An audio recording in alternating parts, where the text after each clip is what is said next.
The sound of the glass shattering against the polished wooden floor echoed through the quiet room like a gunshot. Everyone turned to look at her. My daughter-in-law, Emily, sat frozen in her chair, her hand trembling, her mouth slightly open. The red wine she had been sipping dripped down the cream-colored rug, spreading into an ugly stain. The lawyer had just unfolded the last page of my husband's will, his voice steady, but his words heavy enough to make the air feel thick. All eyes shifted from Emily's shocked face to mine. Some mouths hung open, some whispered in disbelief. My son's face was pale, caught between confusion and fear. Emily, who had been smirking smugly only moments earlier, now looked like she had been struck by lightning. And me, I sat there calm, my back straight, my hands folded neatly in my lap. I looked at Emily, then back at the lawyer, and finally I whispered one simple word. Okay. It was the kind of okay that meant a storm was coming. But none of them understood what it really meant. Not yet. Hello everyone. Welcome to today's video. Let me know where you are watching from. You don't know, you might be lucky to get a shout out on our next video. Don't forget to like and subscribe to this channel if you like stories like this. Now, let me take you back to where it all began. I was born and raised in Savannah, Georgia. My childhood was not easy, but it taught me something important. Kindness and empathy are not weaknesses, they are strengths. I grew up in a small wooden house with peeling paint and creaky floors. My parents were hardworking people, but we barely had enough to eat. My father often reminded me, Mary, money is not what makes you rich. How you treat people is what makes your life full. Those words stayed with me my entire life. I met my husband, Richard, when I was just 21. He was 10 years older than me, a man who had already built himself a good name in construction. He was tall, confident, and he treated me like I was the most important person in the world. People said I was lucky, and maybe I was, but what they didn't know was that I never cared about his wealth. I cared about his heart. Together we built a life. We had one son, Michael. He was my joy, my world. From the time he was little, I tried to teach him what my father had taught me. Kindness, empathy, honesty. But sometimes, life does not go the way you plan. Michael grew up in comfort, unlike me. He went to private schools, wore expensive clothes, and had everything he wanted. I noticed early on that he began to take things for granted. He thought everything would always be handed to him. Richard, being a proud father, often spoiled him even more. I worried, but I stayed quiet, hoping time would teach him better lessons.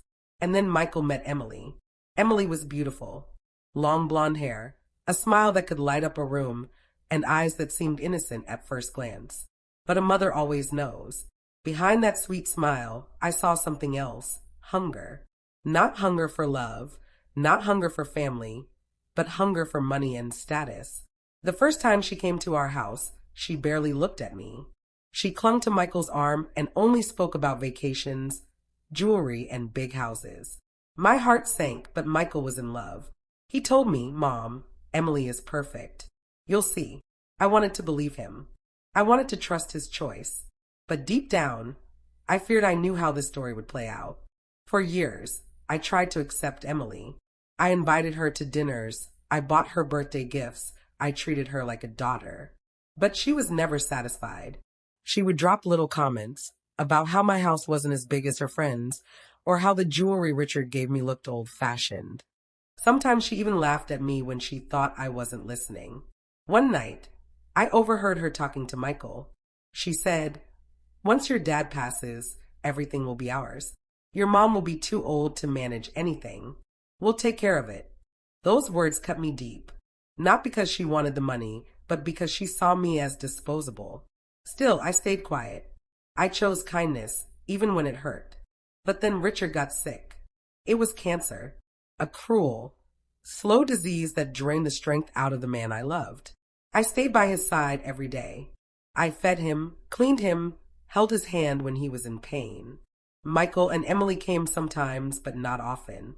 Emily especially hated hospitals. It smells, she would say. I can't stand it. Richard noticed too. One night, when it was just him and me, he whispered, Mary, I don't trust Emily. Promise me you'll protect what we built. I promised.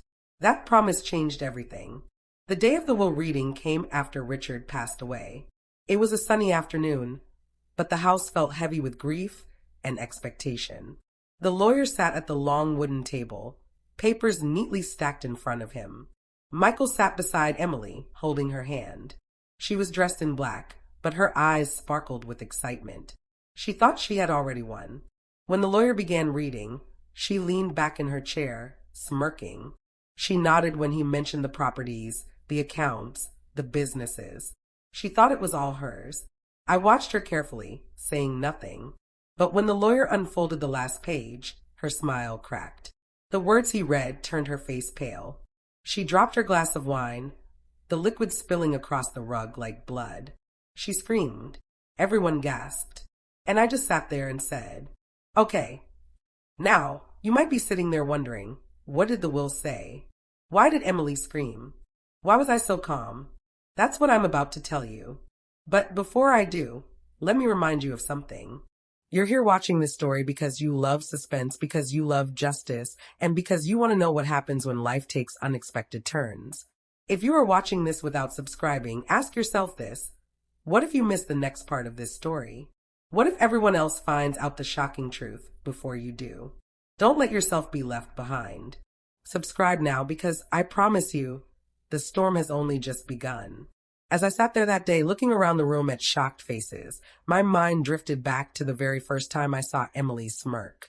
It was a few years earlier at our anniversary dinner. That night changed everything too. But I'll never forget what happened immediately after the will was read. The quietness of the room didn't last long, because right then the front door slammed open, and standing there was someone none of us expected to see. The sound of the front door slamming open was so loud it made everyone jump. The lawyer nearly dropped his papers.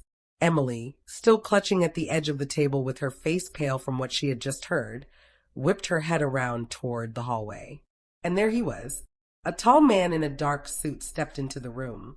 His hair was neatly combed back, his shoulders straight, and his face carried a calmness that unsettled everyone. His eyes scanned the room slowly, taking in every detail, every face. For a moment, the entire world seemed to freeze. Michael gasped. Emily's lips parted like she had seen a ghost. My own heart thudded in my chest, though I didn't let it show. The man looked straight at me, and with a voice as smooth as glass, he said, "Hello, Mary. It's been a long time." The lawyer stood up quickly. "Sir, this is a private family matter. You can't just—" But the man raised his hand, and the lawyer went silent. Everyone waited for me to respond. Emily's fingers dug into Michael's arm. He looked just as confused as everyone else. I didn't flinch. I didn't blink. I simply said, "Yes, it has." And just like that, the room exploded with questions. "Who is this man?" Emily shouted. "What's going on?" Michael demanded. "Ma'am, should I call security?" the lawyer whispered to me. But I stayed quiet, because I knew exactly who he was, and I knew exactly why he was here. To explain that moment, I need to take you back 10 years earlier. It was a hot summer in Savannah. Richard and I had been running one of our businesses together, a small but growing construction firm that specialized in historic restorations.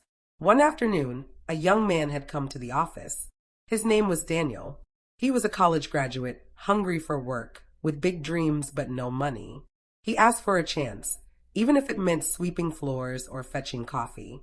I looked into his eyes and saw something familiar, desperation mixed with determination. It reminded me of my own father, of myself when I was young. So I hired him. Over the years, Daniel became more than just an employee. He became like a son to me. He worked harder than anyone else, often staying late, learning the business, and helping me when Richard was too busy.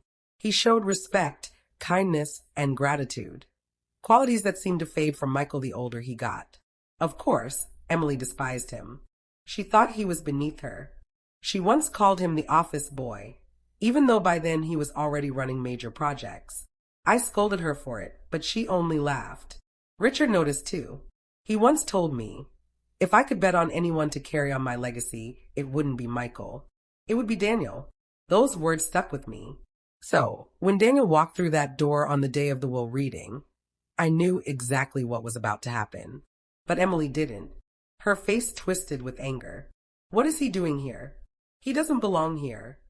Michael stood up, his voice sharp. Mom, tell me this is some kind of mistake. Tell me you didn't. Sit down, Michael, I said quietly. The lawyer cleared his throat. Actually, Mr. Daniel has every right to be here. He was specifically mentioned in the will. The room went silent again. Emily's jaw dropped. Michael's fists clenched at his sides. And that's when I saw it, the shift. The realization in Emily's eyes that her perfect plan was slipping through her fingers. But here's the thing. You might think this is the climax. That Emily's downfall has already begun. But no, this was just the beginning. Because what came next would test not only Emily, but Michael, Daniel, and even me. And you know what's crazy? If you're watching this right now and you haven't subscribed yet, I need you to stop and think about something. Imagine being Emily in this moment, confident, smug, certain you've already won, only to find out you know nothing. If you walk away without subscribing, that's exactly what's going to happen to you. You'll miss what happens next, while everyone else is talking about it. Don't make the same mistake she did. Subscribe now. After the reading, the lawyer gathered his papers, clearly overwhelmed by the tension in the room.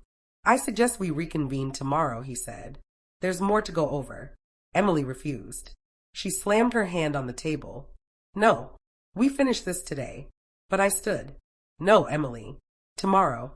She glared at me with pure hatred in her eyes. And for the first time, I saw her mask crack. The polished, perfect daughter-in-law was gone. What stood before me was a desperate woman, cornered, afraid of losing everything she thought she had already gained. We all left the lawyer's office, each of us going our separate ways. Michael barely spoke to me. Emily stormed to the car, muttering curses under her breath. Daniel walked me to mine, quiet but steady, the way he always was. When I got home, I sat alone in the living room. For the first time in years, I allowed myself to cry. Not because of Emily, not because of Michael, but because of Richard. I missed him. I missed the man who had believed in kindness, who had taught me strength. And I promised myself again, I would honor his wishes no matter what it cost. The next day, the lawyer called us back. Emily came in wearing a new dress, her hair styled, her makeup flawless. She thought she could hide her fear behind appearances. Michael followed, his face stern. Daniel arrived last, carrying a folder of his own documents. The lawyer began reading again. This time, he explained something none of them had expected.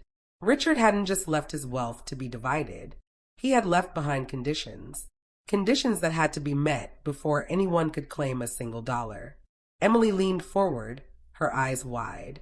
What conditions? The lawyer adjusted his glasses. The inheritance depends on one thing. Each person mentioned must prove their worth.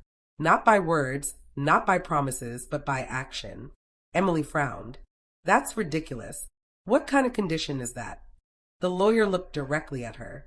The kind that involves kindness, empathy, and honesty. Emily's face went red. Michael looked confused. Daniel simply nodded. I sat there quietly, hiding a small smile, because I knew this was where the real story began. But just as the lawyer was about to explain how these conditions would be tested, the door burst open again. This time, it wasn't Daniel. It was someone far more dangerous. The heavy office door swung open so hard it banged against the wall. Everyone jumped to their feet. The lawyer froze mid-sentence, his pen hovering over the paper. And then we saw him, a man I had hoped never to see again. He was broad-shouldered, with a scar that ran from his left eyebrow down to his cheek. His dark eyes scanned the room like a predator looking for prey. He wore a leather jacket, his boots heavy against the polished floor as he walked inside. Emily's face went pale. Michael shifted uncomfortably in his chair. Daniel stiffened beside me. And me. I knew exactly who he was. Jack. I whispered under my breath. Jack was Richard's estranged younger brother, the black sheep of the family, the one who had been cut out years ago for his reckless behavior, gambling, lies, and dangerous company.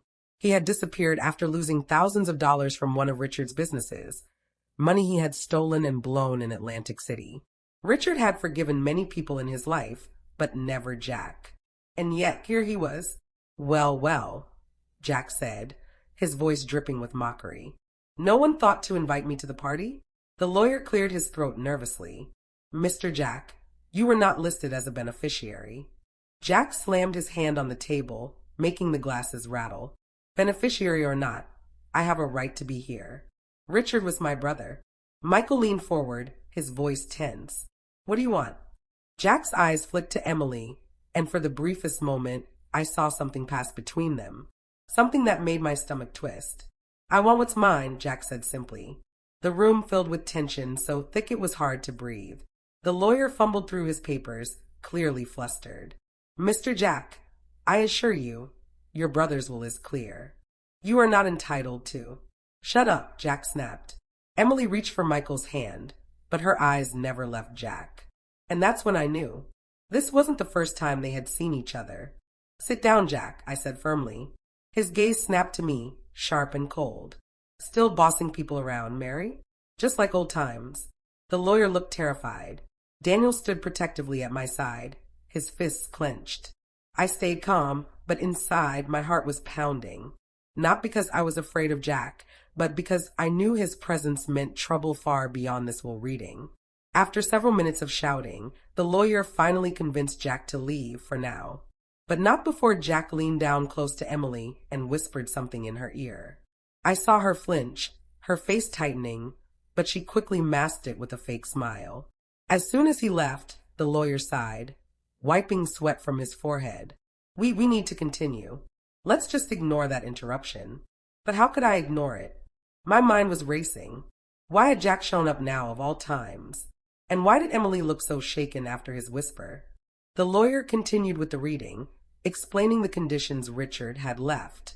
Each potential heir must demonstrate acts of kindness, empathy, and honesty over the next 12 months, he said. These will be monitored by an appointed trustee. Only those who meet the conditions will receive their share. Michael scoffed. Kindness? Empathy? How do you even measure that? Emily crossed her arms. This is ridiculous. Richard must have been out of his mind when he wrote this. Daniel, however, nodded. It makes sense. A man's legacy should be more than money. I looked at him with quiet pride. That was exactly what Richard had believed. But Emily? Her face was burning red. She slammed her hand on the table. I don't need to prove anything. Michael and I are his family. We should inherit everything. The lawyer shook his head. I'm sorry, but that's not what the will says. Her eyes darted to me full of fury. And in that moment, I realized she wasn't just angry. She was afraid. Afraid that all her carefully laid plans were slipping away. That evening, when I returned home, I couldn't shake the image of Jack whispering into Emily's ear. My instincts told me something dark was brewing. I sat alone in my kitchen, staring at the same walls I had shared with Richard for decades. His picture sat on the counter, smiling at me. Richard, I whispered, you knew this would happen, didn't you? And I thought back to his last words about Emily. Protect what we built. It wasn't just about money. It was about the values he wanted to leave behind. The next morning, I received a call. It was Daniel. Mary, he said, his voice urgent. We need to talk. It's about Emily. I agreed to meet him at a small diner on the edge of town. When I arrived, he already looked troubled. He leaned in close, his voice low. I've been keeping an eye on her, he said. She's meeting with Jack. Secretly. Last night, after the will reading, they were seen together at a motel. My stomach dropped. Daniel continued. I don't know what they're planning, but it's not good. I think they're trying to find a way to break the will. I sat back, my mind spinning. Emily was already dangerous enough with her greed. But with Jack on her side, that was a storm waiting to explode. And right then, I realized something. This wasn't just about money anymore. This was about survival. Now, let me pause here for a moment. If you've been watching this story unfold and you're still not subscribed, let me tell you something. People like Emily and Jack thrive on one thing: people not paying attention. If you don't subscribe, you're basically choosing to stay in the dark, while everyone else gets the truth. Don't let people like them win. Hit that subscribe button right now, before the next twist catches you off guard. That night, I barely slept. I tossed and turned. haunted by the thought of Emily and Jack plotting together. The next morning, I decided to confront Michael. I called him to come over. When he arrived, his face was drawn, his eyes tired. "Michael," I said softly, "I need to ask you something. Do you know about Emily and Jack?" His face hardened immediately. "What are you talking about?" "Don't lie to me. They've been meeting in secret." Daniel saw them. Michael's jaw tightened. He turned away, running his hands through his hair.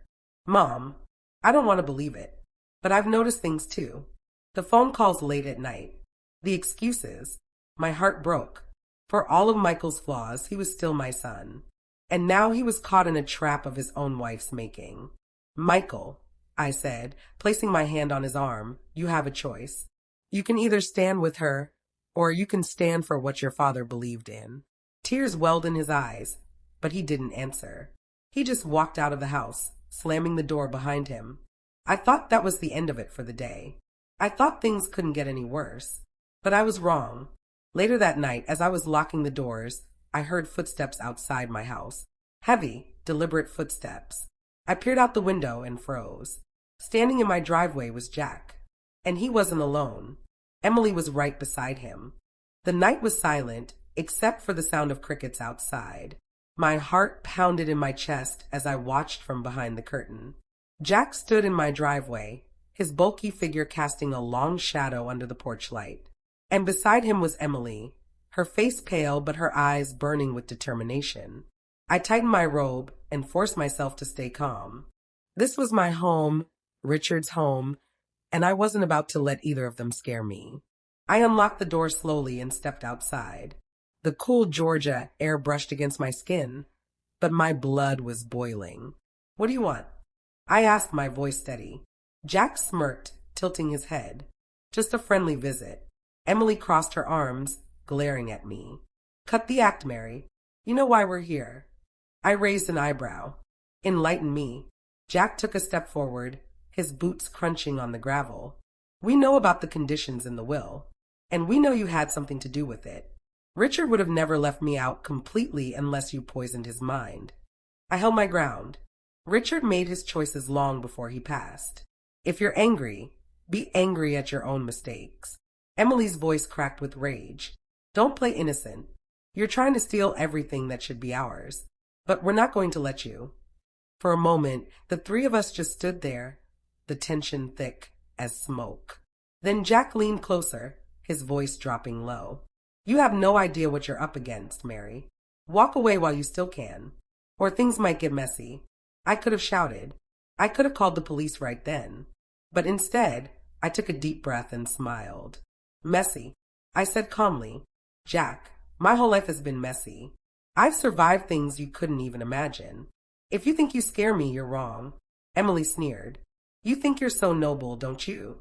Always talking about kindness and empathy. But let's see how kind you are when you're left with nothing." I looked her straight in the eye. "Emily, you mistake kindness for weakness. But I promise you one day, you'll learn the difference." That shut her up. For a brief moment, I saw doubt flicker across her face. But Jack quickly grabbed her arm, pulling her back. "This isn't over," he growled. Then they turned and walked back into the night, their figures disappearing into the shadows. I stood there long after they were gone, clutching the railing, my breath shaky. I had faced them down tonight, but deep inside, I knew this was just the beginning. The next morning, I drove to see Daniel. I needed someone I could trust, someone who wasn't blinded by greed. He greeted me at his small apartment with a warm smile, but his eyes were filled with concern. "You look tired, Mary. What happened?" I told him everything. The late night visit, the threats, the way Emily and Jack stood together like partners in crime. Daniel listened carefully, his jaw tightening. "They're desperate," he said finally, "and desperate people are dangerous." I nodded. Richard wanted his legacy to go to someone who valued kindness and honesty. But Emily and Jack will do anything to twist it. We need to be ready. Daniel leaned forward. "You're not alone. Whatever happens, I'll stand with you." For the first time in days, I felt a flicker of relief. Having Daniel on my side gave me strength. That week, the lawyer scheduled another meeting to go over the will's conditions in detail. We all gathered again at his office. Emily sat stiffly, her face carefully blank. Michael avoided eye contact with me. Jack wasn't invited, but I could feel his shadow hanging over the room. The lawyer explained that Richard's conditions weren't just vague ideals. They were specific. Each heir must complete 3 acts of kindness and empathy, verified by the trustee, he said. These acts cannot be staged or forced.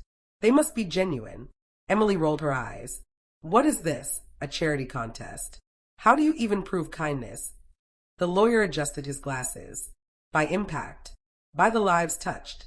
That was Richard's intent. Daniel nodded. That's fair. Michael sighed heavily, clearly torn. He had always admired his father, but struggled with responsibility. Emily, on the other hand, looked like she wanted to flip the table. The lawyer continued, the trustee will monitor each of you. At the end of 12 months, I will review the reports and release the inheritance accordingly. Emily's voice dripped with sarcasm. So basically we're all in a game show. Wonderful. I smiled softly. No, Emily. It's not a game. It's life. And maybe it's time you learned how to live it. Her glare could have cut glass. That night, after the meeting, I walked through the quiet streets of Savannah, reflecting on everything. The will wasn't just about money. It was about testing who we really were when stripped of wealth and power. Richard had been clever.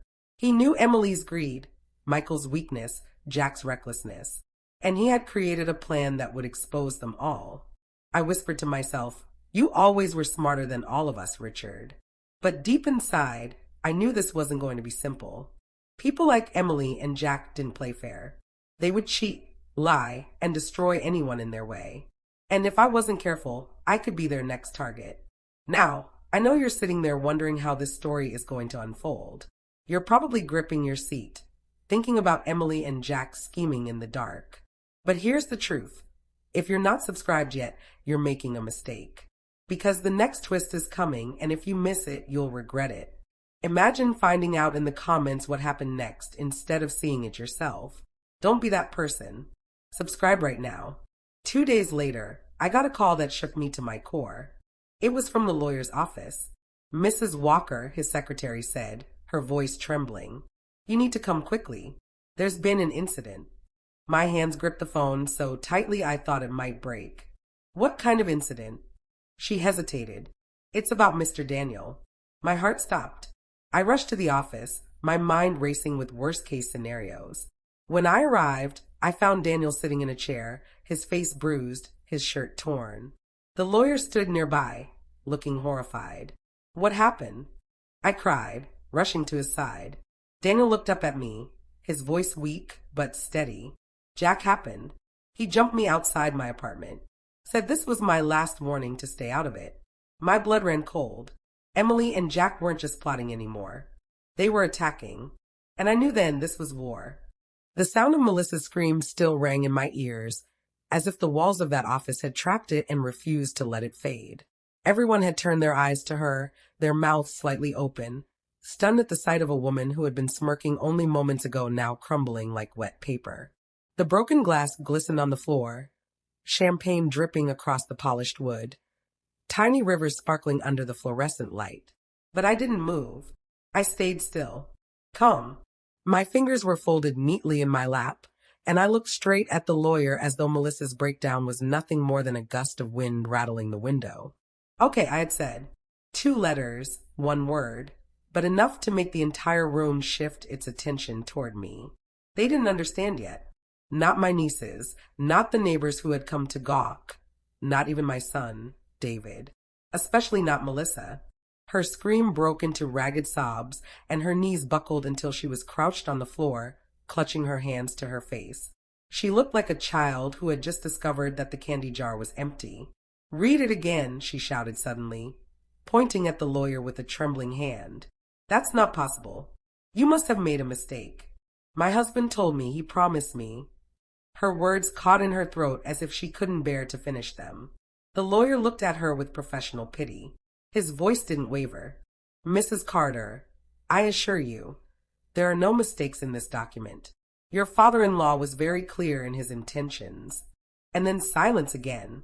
The kind of silence where you can hear your own heartbeat pounding in your chest. You might be wondering now what exactly was written on that page. What could have been so shocking that Melissa, who had strutted into that room like a queen, was now reduced to a screaming wreck? I could tell you right now. I could rip the veil away and give you the truth. But no, not yet. Because to understand the weight of those words, you have to see what led to them. You have to walk with me through the days and nights that carved out the cracks in Melissa's mask until she stood naked in her greed. So let's step back, just a little, to a quieter time before the storm. A week before the will reading, I sat alone on the porch of the Houston house, rocking slowly in the chair Richard had built me years ago. The summer heat pressed down like a heavy quilt, and the cicadas sang so loudly they drowned out my thoughts. I had grown used to silence after Richard passed, but that day it felt different, like the house itself was holding its breath. Melissa had been circling me like a hawk for weeks, dropping hints about how she planned to refresh the decor once the estate was in her hands. She'd point at the rose bushes Richard had planted with his own hands and say things like, "Those are so outdated, don't you think?"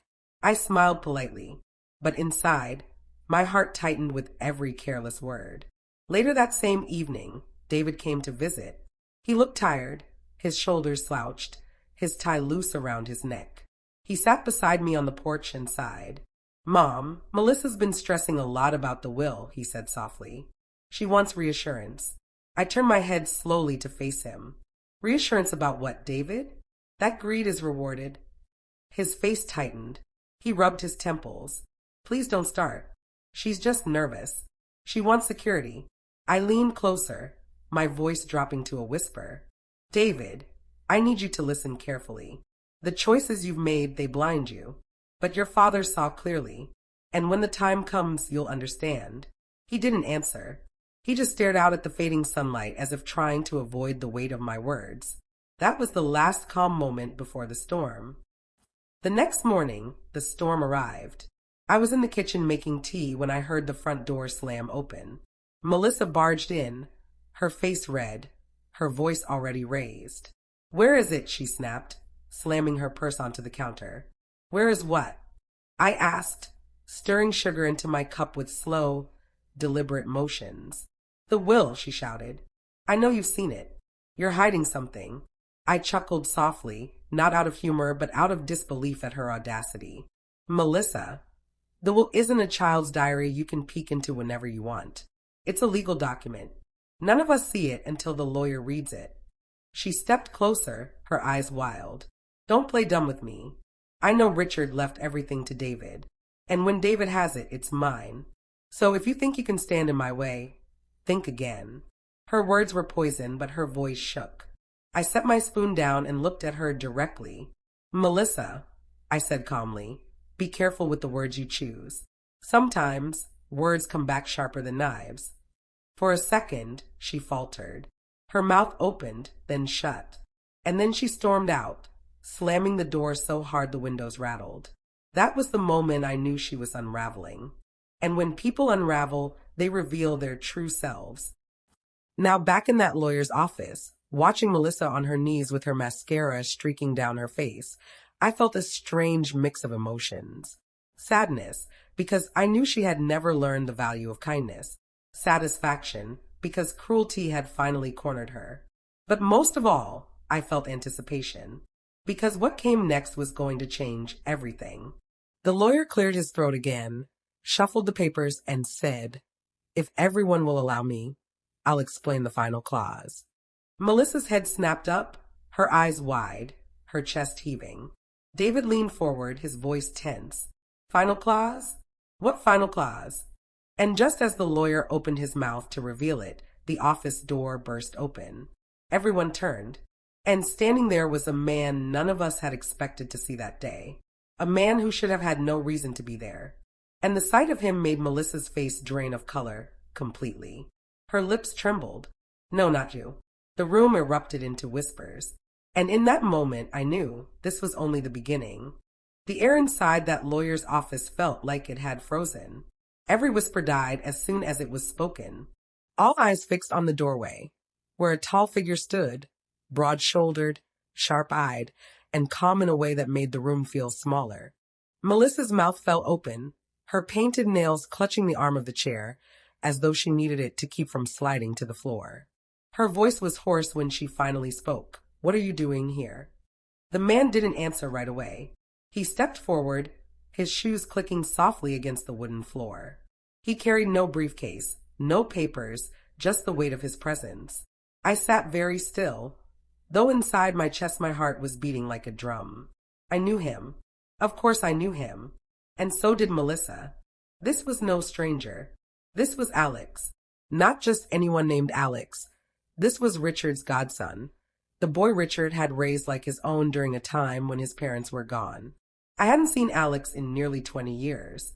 The last I remembered, he had left Texas after high school, determined to build a life somewhere far away, somewhere Melissa never thought mattered. But here he was, and Melissa's reaction told me everything. Her eyes darted around the room, searching for a way out, for an explanation, for a crack in the floor she could slip through. Why are you here?" she repeated, her voice breaking. Alex finally stopped in front of the lawyer's desk. His voice was calm, but his words carried a sharpness that cut through the silence. "I'm here because Richard wanted me here." Gasps fluttered across the room. David's jaw tightened. He leaned forward, his confusion written across his face. "What are you talking about? My father's will has nothing to do with you." Alex's gaze flicked to him. "Are you sure about that?" The lawyer cleared his throat, adjusting his glasses. "Perhaps it's best if I explain." He picked up the last page of the will again, his hand steady despite the electricity in the room. Richard Carter made several amendments to his will before his passing. One of those amendments involves Mr. Alexander Hayes. Melissa's head snapped back, her eyes blazing. "What?" But before the lawyer could continue, Alex spoke again. His eyes locked on Melissa's. "You thought you had it all figured out, didn't you?" he said. His voice wasn't loud, but it carried the weight of thunder. "But Richard didn't forget me. He didn't forget what I meant to him. And he didn't forget who you really are." Melissa's lips trembled. She tried to laugh, but it came out thin, almost desperate. "This is ridiculous. He wouldn't leave anything to you." The lawyer's voice cut clean through her denial. "On the contrary, Mrs. Carter, Richard left very specific instructions regarding Mr. Hayes. Instructions that change everything." The room fell silent again, and I sat there, my heart steady now because I knew what was coming. This was the moment Richard had been planning for all along.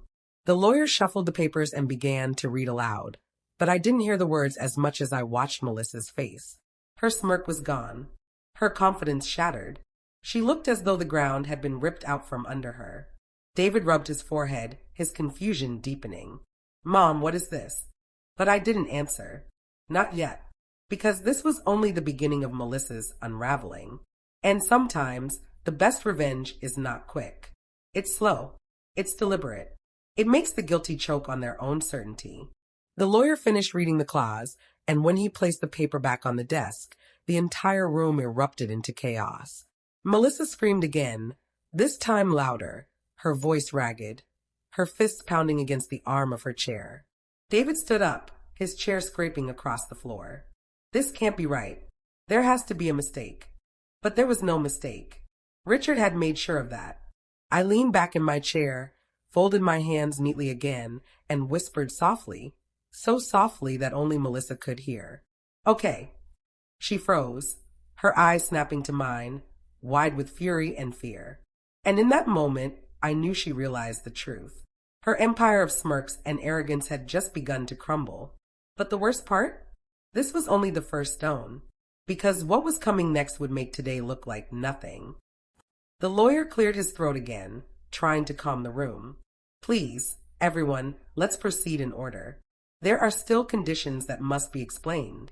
But before he could, Melissa lunged forward, pointing a shaking finger at Alex. "You planned this. You and her," she jabbed her finger toward me. "You did this together." Alex's jaw tightened, but he didn't speak. I did. My voice was calm, almost gentle. "Melissa, sometimes life gives you exactly what you deserve. No more, no less." She shook her head violently, her hair falling out of its perfect bun. No, this isn't over." Her scream echoed again, bouncing off the office walls. And just when I thought she had finished, she did something none of us expected. She grabbed the lawyer's copy of the will, crumpled it in her hands, and hurled it across the room. Pages flew everywhere like broken feathers. Gasps filled the air. The lawyer scrambled to collect the papers, his face pale. David rushed to Melissa, grabbing her arms, trying to pull her back into her chair. "Melissa, stop it. You're making it worse." But she wasn't listening. Her eyes were wild, her voice a broken mess of fury and fear. "No, no one takes this from me. Not him. Not her." And in that instant, as she pulled free from David and lunged again, this time not at the papers, but straight toward me, I knew. The calm had ended. The storm had arrived. Melissa's body came at me like a storm, wild, unhinged, and reckless. Her heels clicked sharply across the floor, and before anyone could react, her hands were on me, clawing at my shoulder as if tearing at me would somehow erase the truth written in that will. The room erupted. People gasped, chairs scraped, and David shouted, "Melissa, stop," as he tried to pull her back. But her rage was like fire, consuming everything in its path.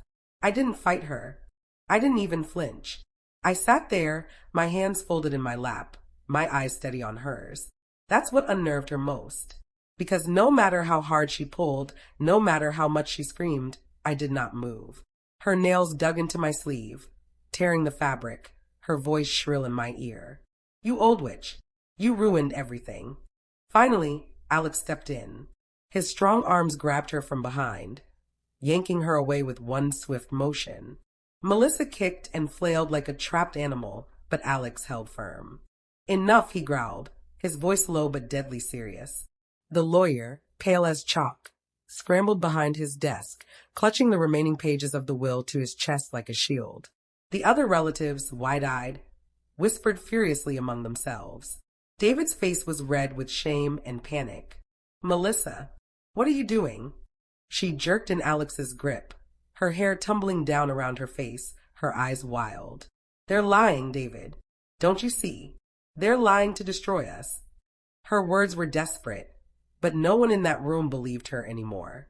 I smoothed the torn sleeve of my blouse, then leaned back in my chair, letting my voice slice clean through the chaos. "Melissa, the only person destroying you is yourself." Her head snapped toward me, her teeth bared, her eyes burning. But there was something else behind that fire now, fear. Because deep down, she knew I was right. The lawyer finally managed to collect himself. His voice trembled slightly, but he spoke with authority. "If this behavior continues, I will have no choice but to call security. Do you understand, Mrs. Carter?" Melissa froze, her chest heaving. Her eyes darted around the room, searching for an ally, but found none. Not even David, who now stood with his hands pressed to his temples, shaking his head. Slowly, Alex released her, though he stayed close, ready if she tried again. Melissa smoothed her dress with shaking hands, forcing her lips into something that almost looked like a smile. "Fine," she muttered, though the venom in her voice betrayed her. "Read the rest. Let's get this charade over with." But the calm she forced was brittle, fragile. Everyone in that room knew she was seconds away from shattering again. The lawyer cleared his throat, adjusted his glasses, and began to read the next clause. His words were steady now, each syllable heavy with meaning. "As per Richard Carter's will, and in recognition of his long-standing relationship with Mr. Alexander Hayes, a significant portion of the estate is to be transferred to him. This includes," he listed the properties, the accounts, the stocks. Each word felt like a hammer, and with every strike, Melissa's face crumbled further. Her lips trembled. Her eyes brimmed with tears she refused to shed. She clutched the arm of her chair so tightly her knuckles turned white. When the lawyer finally finished, the room was silent. And then Melissa laughed. It wasn't the laugh of someone amused. It was high, hollow, broken. "You can't be serious," she said, her voice shaking. "You're giving everything to him? To some outsider who disappeared 20 years ago?" Alex's jaw tightened, but he didn't respond. "I did. Not everything," I said softly, "but enough. Enough to honor the boy Richard helped raise. Enough to protect what we built. Enough to remind you, Melissa, That greed has consequences. Her laugh broke into sobs, and she buried her face in her hands. David shifted uncomfortably, his voice low. Mom, is this true? Did Dad really? But he couldn't finish, because the truth was too heavy for him to carry. You might think that was the end, that Melissa had been broken, that the will had done its work. But no, that was just the crack in the dam. Because when people like Melissa lose control, they don't surrender. They plot, they scheme, and they strike back when you least expect it. Later that evening, after the reading was over and the guests had left, I sat alone in the house. The silence was thick, but not peaceful. It felt charged, as though the walls themselves knew the storm wasn't finished. I heard the door open, soft footsteps in the hall. Mom. It was David. He stepped into the living room, his face tired, his eyes heavy. Can we talk? I nodded, gesturing for him to sit. He lowered himself into the chair across from me, running a hand through his hair. I don't understand any of this. Why didn't Dad tell me? Why did he bring Alex into this? I sighed, my voice calm. Because, David, your father saw what I saw. He saw the kind of woman you married. He knew what would happen if he left everything unchecked. He wanted to protect you, even if it meant protecting you from your own choices. David's shoulders slumped. He pressed his palms to his eyes. Melissa's not bad, Mom. She's just misunderstood. I leaned forward, my voice sharper now. David, open your eyes. What happened today wasn't misunderstanding. It was truth. Her truth. The mask finally slipped. He didn't answer, because deep down he knew I was right. But even as I sat there, I felt it. The storm hadn't passed. And I was right, because that very night, long after David had left, I heard it. A noise outside my window. A shadow moving where no shadow should be. I rose quietly, my heart pounding, and stepped toward the curtains. And when I pulled them back, Melissa was standing there in the dark, her face pressed to the glass, her eyes wild, her lips curled into a smile that made my blood run cold. At first, I thought my eyes were playing tricks on me. The night was heavy, the air damp, and the only light came from the weak porch bulb that flickered now and then. But no, it wasn't my imagination. Melissa was standing at the edge of the driveway, half hidden by the oak tree. She wasn't moving, wasn't speaking, just standing there, her pale face barely visible in the shadows. For a moment, I couldn't breathe. My hand gripped the doorknob tighter, my knuckles white. Why was she here in the middle of the night? Melissa. My voice cracked as it left my lips. What on earth are you doing out there? She didn't answer. The silence pressed on my ears until I felt like screaming just to break it. Finally, she took one slow step forward. The gravel crunched under her shoe. You shouldn't be here, she said, her voice soft but sharp, like a blade hidden in silk. My heart hammered. What do you mean? She glanced around as if afraid someone else might hear. Then she leaned slightly closer, her words barely a whisper that carried through the dark. You don't know everything, Margaret. And if you don't stop, you're going to regret it. Her eyes caught the light just enough for me to see the anger in them. And fear. She wasn't just warning me, she was warning herself. Before I could answer, a car engine roared down the street. Headlights flashed across the yard. Melissa spun around, startled, and in an instant she was gone, slipping into the trees like a ghost swallowed by the night.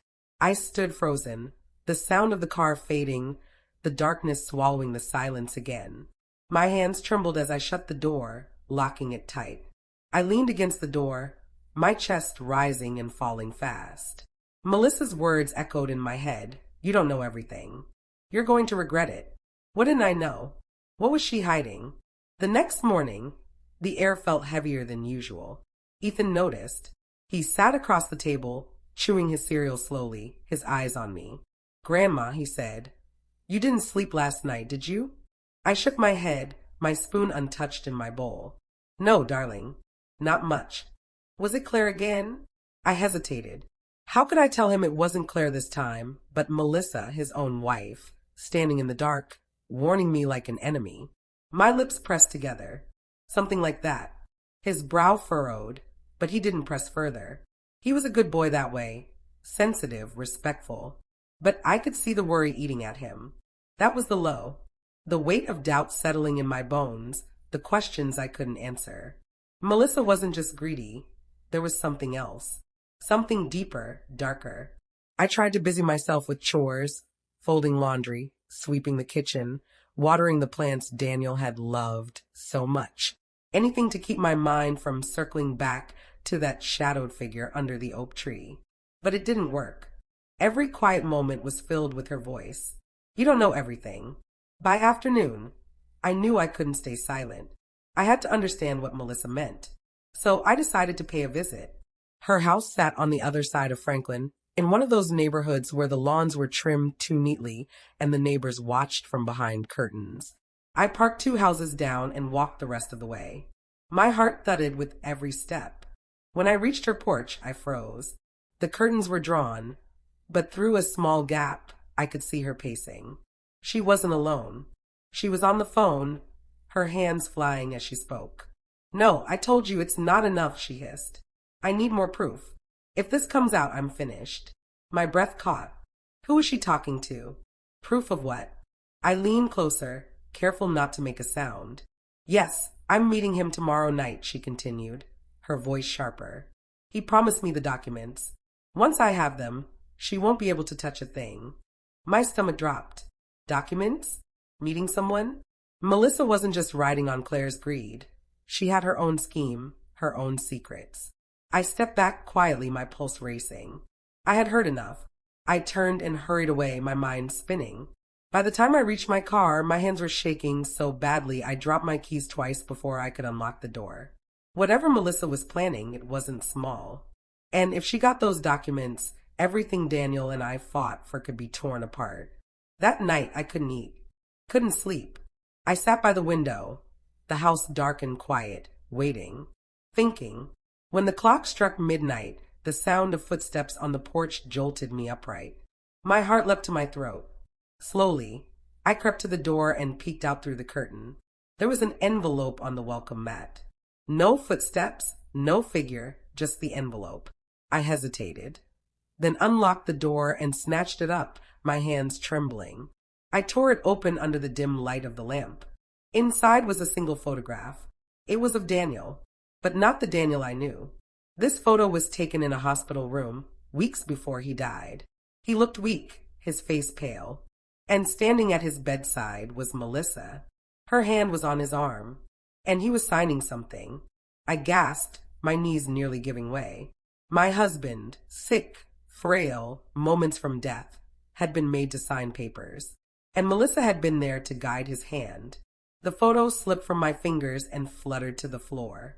My lips parted in a whisper, the room spinning around me. My God, what did you do, Melissa? The photograph lay on the floor, the edges curling slightly, the image burning itself into my mind. Daniel, my Daniel, weak and pale in that hospital bed, his eyes heavy with pain. And there was Melissa, her hand gripping his wrist, her other hand holding a pen as she guided it across paper. My chest tightened. I sank into the chair, pressing the photo to my lap, my breaths coming shallow and uneven. My husband hadn't been able to hold a spoon those last days. How could he have signed anything? Unless someone had forced him. Tears stung my eyes, but I blinked them back. No, I couldn't cry. Not now. Crying wouldn't fix this. Crying wouldn't bring Daniel back. But I felt the rage building inside me, thick and hot, pressing against my ribs. Melissa. She had stood there at the reading of the will with that smug little smirk. She had watched me, certain she would inherit everything, when all along she knew something. She knew what she had done. I clutched the photograph tighter. What were you signing, Daniel? I whispered into the quiet. What did she make you sign? The night pressed in, heavy and suffocating. Somewhere outside, a dog barked, then silence. My house felt like a cage, every creak of the wood making my skin crawl. The hours stretched until morning, the photo still in my hands. I hadn't slept a minute when Ethan came downstairs, rubbing his eyes. Grandma, he asked softly, noticing the look on my face. What's wrong? I hesitated, then slid the photo across the table. His eyes widened as he picked it up. Is that Grandpa? And Melissa? His voice cracked. Yes. I said firmly, though my throat burned. And I don't know what she made him sign. But whatever it was, Ethan, it wasn't right. Your grandfather could barely hold a cup of water that week. Look at his hand. He couldn't have written anything on his own. Ethan stared at the photo, his fists clenching. She tricked him. The fury in his voice cut through me. He was young, but he was Daniel's grandson through and through. He had the same fire. Listen to me, I said, reaching across the table to grip his hand. We cannot act out of anger. Not yet. If she forced Daniel to sign something, then there's proof. There has to be. We need to find it before she hides it away forever. Ethan nodded, though his jaw tightened. Then we find it. Whatever it takes. That was the low, sitting across from my grandson, realizing the fight was bigger than me now. That if I wasn't careful, Ethan might get pulled into the fire, too. The next few days, I moved like a shadow.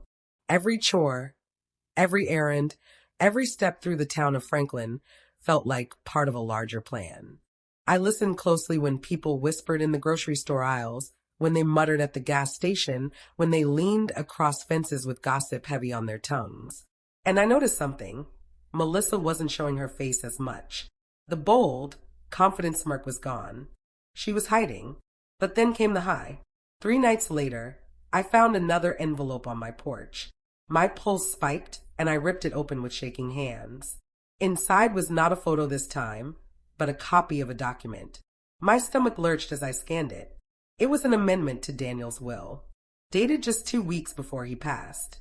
In shaky, uneven handwriting, it stated that the bulk of the estate should be transferred not to Ethan, not to me, but to Melissa. My throat went dry. The signature at the bottom, Daniel's name, looked wrong. Too jagged, too messy, like it had been dragged across the page by a hand that wasn't steady. Or worse, by a hand that wasn't his. And at the bottom corner was a witness signature. Someone I didn't expect. Claire. My fingers trembled, so hard the paper nearly slipped from my hands. Claire had witnessed it. Claire, who had screamed at the will reading, who had been so sure she would inherit. It all clicked. Melissa and Claire had been in on it together. I sat back hard in my chair, my vision swimming. The photo, the amendment, the witness. Piece by piece, the truth was coming together. But just as I felt the ground steady under me, it was ripped away. Because that night, as I stepped out onto the porch to clear my head, headlights blinded me. A car screeched into the driveway, gravel flying. The door burst open and Melissa stumbled out, her hair wild, her face streaked with tears. She pointed at me, her voice hoarse but sharp enough to slice through the night. You don't know what you've started, Margaret. You don't know what you're dealing with. Before I could answer, she pulled something from her bag. A folder. She hurled it onto the porch, the papers spilling across the wood. And then she screamed, her voice breaking the still night. He wasn't the man you think he was. Her words echoed through the neighborhood. Lights flicking on in nearby houses, curtains shifting as neighbors peeked out. My heart thundered in my chest as Melissa stood there, shaking, her eyes wild. And for the first time since this war began, I saw something new in her. Not just greed, but terror.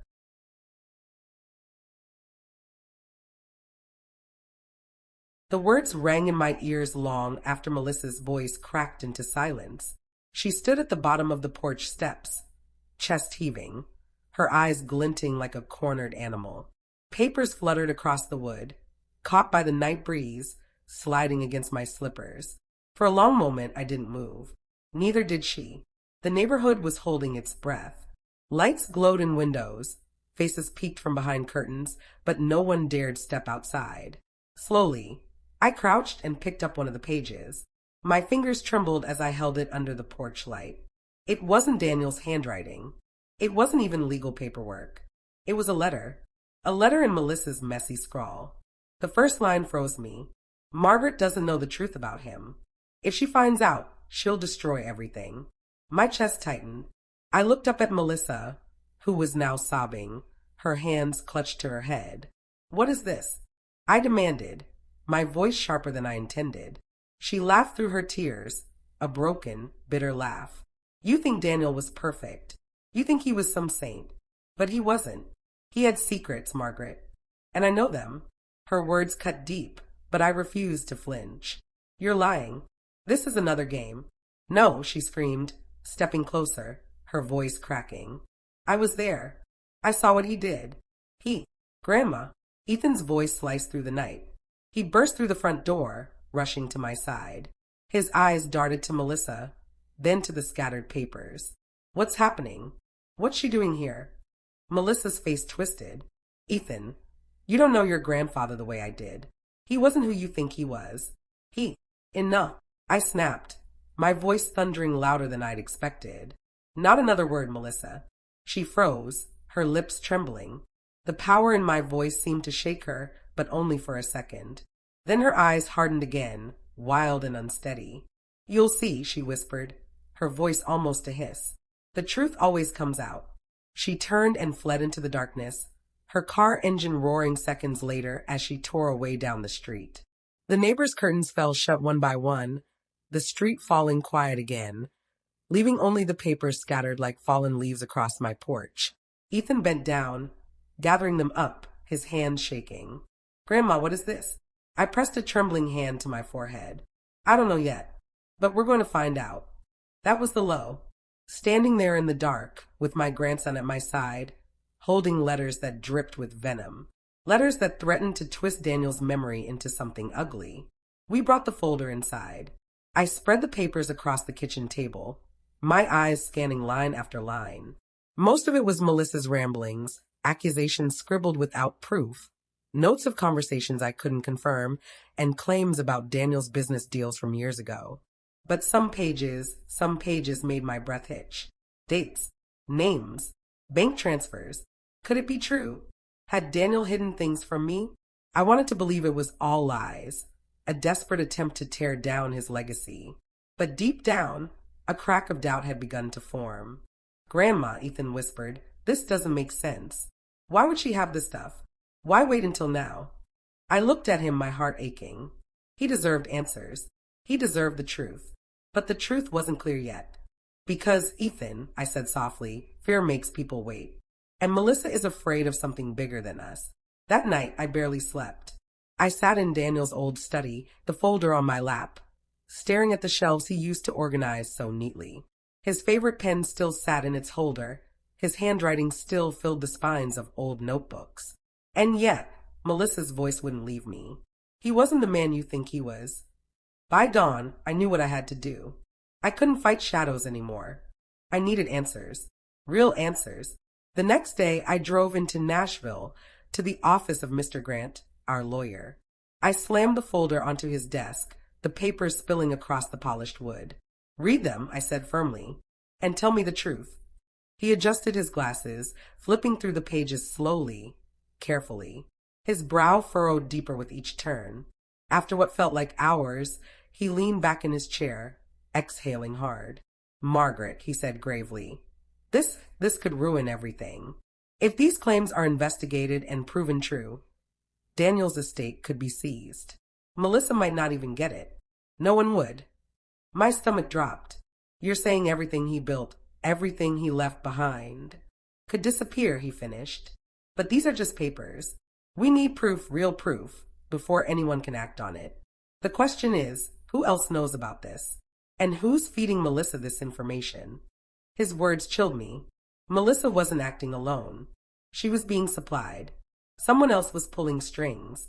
That was the calm before the storm, the low point of doubt, the weight of secrets pressing on me like stones. But storms don't wait forever. That evening, as I drove back into Franklin, the sky darkening overhead, I turned onto my street and froze. Police cars lined the road. Red and blue lights flashed against the houses. A small crowd of neighbors gathered near my driveway, whispering, pointing. My pulse pounded as I pulled up, the gravel crunching under my tires. I barely stepped out of the car before an officer approached. Mrs. Whitaker, he asked. Yes, I managed, my throat tight. What's going on? He exchanged a look with another officer before answering. We received a report. Your home's been broken into. The words hit like a blow. My knees wobbled, but I forced myself to stand tall. Broken into? What was taken? He hesitated. We won't know until we finish the sweep. But from what we can see, it looks like someone was looking for something. They tore through your husband's study. My breath caught. The folder, the documents, Daniel's notebooks. Suddenly, a scream cut through the crowd. I spun toward the sound. It was Mrs. Green, my neighbor. She stood at the edge of my yard, pointing toward the woods behind the house. There, she cried. I saw someone run that way. The officers bolted toward the trees, flashlights slicing through the night. My heart pounded, so hard I thought it would burst. Someone had broken into my home. Someone had torn apart Daniel's study. And someone was still out there, hiding in the dark.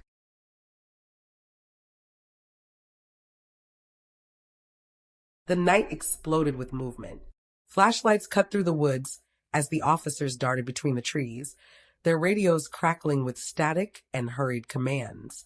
My neighbor's screams still echoed in the air, and the crowd that had gathered at the end of my driveway was buzzing with whispers, fear tightening their voices. I stood frozen at the edge of the porch, Ethan gripping my hand so tightly I could feel the pulse racing through his palm. My house loomed behind us, dark except for the flicker of red and blue lights washing over the white siding.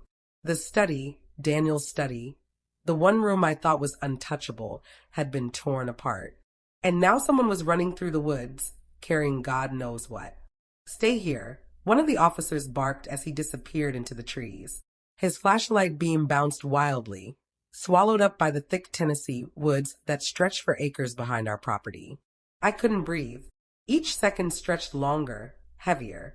The crowd at the street began to thin out, neighbors hurrying back into their houses, locking doors, pulling blinds. Nobody wanted to be outside while an intruder prowled through the dark. Ethan finally broke the silence. "Grandma," he whispered, "what if it's her?" My throat tightened. He didn't say her name, but we both knew who he meant.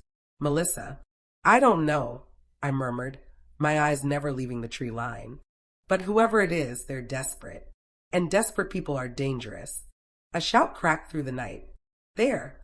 Over there!" Another voice followed. "Stop! Police!" Branches snapped, the sound of heavy footsteps pounding against dry leaves carried back toward us. I strained my eyes, my heart hammering. For a fleeting second, a figure appeared between the beams of light. Tall, hooded, moving fast. And then silence. The woods swallowed everything again. No footsteps. No voices, just the chirp of crickets and the faint hum of a police radio. The officers regrouped minutes later, sweat glistening on their foreheads, frustration in their eyes. One of them approached me. "Mrs. Whitaker, we lost them." Whoever it was, they knew these woods. "Did you see their face?" I asked, though my voice cracked halfway through. He shook his head. "Too dark." But he hesitated, glancing at the other officers before lowering his voice. It looked like they were carrying something. A folder, maybe. Or a notebook. My blood ran cold.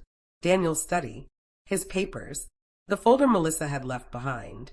I pressed a hand to my chest, steadying my breathing. "What about my house? Did they take anything else?" "We'll finish our sweep tonight," he said, his tone firm but gentle. "But if I had to guess, Mrs. Whitaker, they weren't after your jewelry or electronics." This was targeted. Targeted. The word echoed in my skull like a drum. Whoever had broken and hadn't come for valuables. They'd come for secrets. The police left a patrol car parked at the end of the street for the night, but the flashing lights eventually dimmed. The neighbors disappeared behind locked doors, and I was left standing in my kitchen with Ethan, staring at the chaos scattered across Daniel's once pristine study. His desk drawers had been yanked open, papers tossed across the floor like confetti. Books had been pulled from shelves, pages bent, some ripped. The scent of cologne still lingered faintly in the room, Daniel's cologne, but now it mingled with the sharp bite of fear. Ethan crouched down, picking through the mess. "Grandma, some of these notebooks, they're gone. I remember them. The ones he used to write in at night." I swallowed hard. I remembered them too. Brown leather covers, his neat cursive filling every page. He'd never let me read them, always saying, "They're just business notes, Margaret. Nothing important." But if they were nothing important, why would someone break into my home to steal them? I sat down heavily in Daniel's old chair, my hands trembling against the worn leather armrests. "Ethan," I said softly, "your grandfather was a good man. I know that in my heart. But Melissa, and now this," my voice faltered. "What if I didn't know everything?" He looked up at me, his young face pale but determined. "Grandma, no matter what, he loved you. That's the one thing we can be sure of." His words steadied me for a moment, but only for a moment. Because as I stared at the empty shelves, the missing notebooks, and the folder of lies Melissa had dropped, I felt the weight of a storm pressing closer. That was the low, the quiet dread of doubt, the aching fear that the man I loved might not be who I thought he was. But lows never last long in stories like mine. It was nearly midnight when the phone rang. The shrill sound made me jump, and Ethan scrambled to grab it from the kitchen counter. "Hello," he said cautiously. I could hear the faint static on the line, followed by silence. "Hello," Ethan repeated, louder this time. Then a voice, a woman's voice, low, measured. "Tell Margaret the truth always comes out." The line went dead. Ethan's face drained of color as he handed me the phone with shaking hands. "It was her," he whispered. "Grandma, it was Melissa." I held the phone against my chest, my heart pounding so violently it hurt. But deep down, I wasn't so sure. The voice had been steady, calm, almost rehearsed. Melissa was erratic, emotional, quick to scream and cry. This voice, it was different. "Maybe," I said quietly. "Or maybe someone wants us to think it was her." Ethan frowned. But who else would? A crash outside cut him off. We both froze. The sound came from the back porch, glass shattering against wood. Ethan bolted toward the window, pulling back the curtain just enough to see. His face went pale again. "Grandma, there's someone out there." I rushed to his side. At first I saw nothing, just the empty porch bathed in moonlight. Then, from the corner of the yard, a figure stepped into view. Hooded, silent. In their hand was something glinting under the porch light. Not a folder, not a notebook, a lighter. The figure flicked it once. The flame sparked. My heart stopped. They weren't here for papers anymore. They were here to burn it all down. The flame flickered in the darkness, small but deadly, its orange glow dancing against the hooded figure's hand. My breath caught in my throat as I stood frozen at the kitchen window, Ethan clutching my arm. "Grandma," he whispered, "they're going to burn the house." I swallowed hard, forcing myself to think through the fear that gripped me. This wasn't just a house. This was Daniel's home. My home. The place where every photo, every memory, every piece of his life was preserved. If they set it on fire, it wouldn't just be walls and wood turning to ash. It would be his legacy. I squared my shoulders, heart pounding so loud I could hear it in my ears. "Stay here, Ethan." He grabbed my hand tighter. "No, I'm not leaving you." There was no time to argue. The figure stepped closer to the porch, flicking the lighter again, the tiny flame flaring bright against the night. Before I could move, a shout split the air. "Stop right there." It was Officer Reynolds, the one who'd parked down the street. He must have circled back on foot, and now his gun was drawn, flashlight beaming onto the intruder. The hooded figure froze, their arm jerking at the sudden light. Then, without warning, they bolted, darting across the yard, the lighter slipping from their hand as they disappeared into the woods. Reynolds gave chase, but I knew, just as before, the woods would swallow them whole. They knew those trees too well. I opened the door, rushing onto the porch, my slippers crunching over broken glass. The lighter lay on the ground, its tiny flame already dead. Ethan stood behind me, pale but determined. "Grandma, they wanted us scared. They wanted us broken." I bent down, picking up the lighter. It was ordinary, cheap, but in that moment it felt heavier than stone. "No, Ethan," I said softly. "They wanted us erased." That was the high, the terror of nearly losing everything in fire. But once the adrenaline faded, the calm crept back in, a cold stillness that left me staring into the woods long after the lights of the patrol car vanished. Inside, I sat with Ethan at the kitchen table, Daniel's papers spread before us. Melissa's lies, the stolen notebooks, the threatening calls, they all painted a picture, but it wasn't complete. "She's not working alone," Ethan said, his voice low but steady. "You were right. Melissa's too messy, too emotional. Someone else is feeding her information. Someone who knew Grandpa's business inside and out. I tapped my fingers against the table, my mind racing. Daniel had worked with so many people, partners, employees, even rivals. He'd built his empire in Tennessee brick by brick. But enemies gather around every empire. Your grandfather trusted too many, I whispered. And now, after he's gone, they're crawling out of the shadows. Ethan leaned forward, determination burning in his eyes. Then we find them. We don't let them win. His words steadied me. But as the dawn broke outside, painting the sky in pale pink and gold, a truth settled heavy in my heart. This wasn't just about inheritance anymore. It was about survival. Later that morning, as I was making coffee, the doorbell rang. My chest tightened instantly. Ethan moved toward the door, but I stopped him. Let me. I opened it slowly, the chain still latched. And there she was, Melissa. Her hair was disheveled, her eyes red from either crying or lack of sleep, but there was a strange calmness in her face. Not the wild grief I had seen before, not the broken desperation from the night in the driveway. This was something colder. Margaret, she said softly, we need to talk. Every instinct told me to slam the door. But instead, I studied her face, and in that moment I saw it fear. She was terrified. What do you want? I asked, my voice sharper than steel. She glanced behind her, as if afraid of being followed, then leaned closer. It's not me. I swear it's not me. They're using me, Margaret. They're using everything Daniel left behind to destroy you. And if you don't listen, you'll both be dead before this is over. Her words sent ice through my veins. I unlatched the chain and opened the door wider. Come inside, I said, my voice steady even as my knees wobbled. That was the low, the quiet before the storm, Melissa standing in my kitchen, tears streaking her face as she whispered names I hadn't heard in years. Daniel's old partners, business rivals, men he had once beaten out in contracts, people who had waited in silence, biding their time until he was gone. They promised me everything, she confessed, her voice trembling. The estate, the money, even this house. They said all I had to do was play along, pretend to find things, make you doubt him. But last night they came for me too. They don't need me anymore. Margaret, they'll come for you next. I stared at her, my stomach twisting. She had lied to me, tried to steal from me, tried to ruin Daniel's memory. But now she was crying at my table, just as trapped as I was.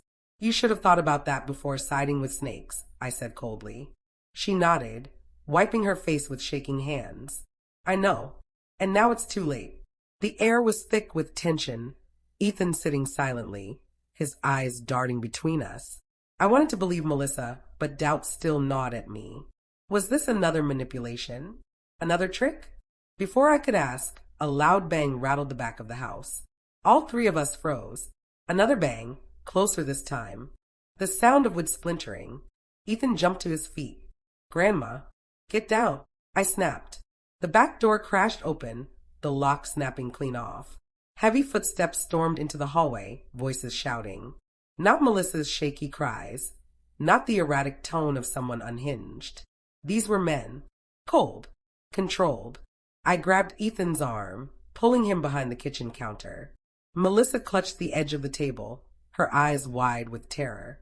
The men entered the kitchen, two of them, dressed in dark clothes, masks covering their faces. One carried a crowbar, the other a pistol.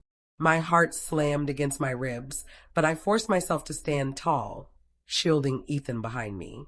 What do you want? I demanded. The man with the pistol tilted his head. The past, Margaret. Daniel's past. Give us what he left, and maybe we let you live. Melissa whimpered, clutching her chest. They're here for the notebooks, she whispered. My mind raced. The notebooks were gone, stolen during the break-in. Whoever had taken them was clearly tied to these men. But they didn't know that. I don't have them, I said firmly. The man with the crowbar slammed it against the table, splintering the wood. Don't lie to us. That was the high again, the breaking point, fear burning through me as I stared into the barrel of a gun. And then, like a spark in dry grass, something ignited inside me. I straightened my back, meeting the man's eyes through his mask. You can tear apart this house. You can burn it to the ground. But you'll never erase him. Daniel's memory is stronger than your lies. Stronger than all of you. The man hesitated. Just for a second. But it was enough. From outside, sirens wailed, loud, close, rushing down the street. Officer Reynolds must have doubled back after the patrol shift ended. The flashing blue and red lights cut across the kitchen windows, and the men cursed under their breath. They bolted for the back door, vanishing into the woods once again. Melissa collapsed into the chair, sobbing uncontrollably.